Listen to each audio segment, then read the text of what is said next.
بسم اللہ الرحمن الرحیم۔ شروع اللہ کے پاک نام سے جو بڑا مہربان نہایت رحم والا ہے۔ حضرت ابو درہ رضی اللہ عنہ سے مروی ہے کہ جب ان کی وفات کا وقت آیا تو انہوں نے کہا، میں تمہیں ایک حدیث سناتا ہوں جو میں نے رسول کریم صلی اللہ علیہ وسلم سے سنی ہے۔ آپ فرما رہے تھے، اللہ کی عبادت اس طرح کرو جیسے تم اسے دیکھ رہے ہو، اگر تم اسے نہیں دیکھ رہے تو وہ تمہیں دیکھ رہا ہے۔ اپنے آپ کو معذور میں شامل کرو، مظلوم کی بد دعا سے بچو کیونکہ مظلوم کی دعا قبول کی جاتی ہے۔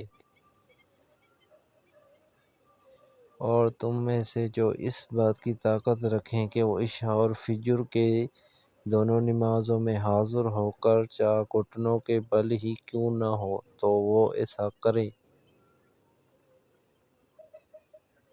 حضرت محمود بن لبید سے مروی ہے کہ رسول کریم صلی اللہ علیہ وسلم نے فرمایا، مجھے تم پر سب سے زیادہ شرک اصغر کا خوف ہے۔ لوگوں نے کہا، اے اللہ کے رسول، شرک اصغر کیا ہے؟ اللہ عز و جل قیامت کے دن لوگوں کو بدلہ دے گا تو ریاکاروں سے فرمائے گا، دنیا میں جن لوگوں کو دکھایا کرتے تھے ان کے پاس چلے جاؤ، دیکھو کیا تمہیں ان کے پاس کچھ بدلہ ملے گا؟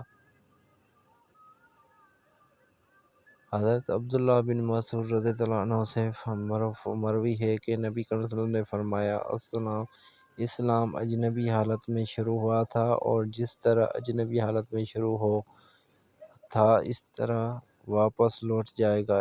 اجنبیوں کے لیے خوشخبری ہو۔ پوچھا گیا، اے اللہ کے رسول، یہ کون لوگ ہیں؟ آپ صلی اللہ علیہ وسلم نے فرمایا، جب لوگ فساد کریں گے تو یہ لوگ اصلاح کریں گے۔ حضرت عبداللہ بن معاویہ غازی سے مروی ہے کہ 3 عمل ایسے ہیں جس نے یہ عمل کیے اس نے ایمان کا ذائقہ چکھ لیا۔ جس شخص نے اللہ واحد کی عبادت کی اور یہ اللہ کے علاوہ کوئی اور معبود برحق نہیں ہے۔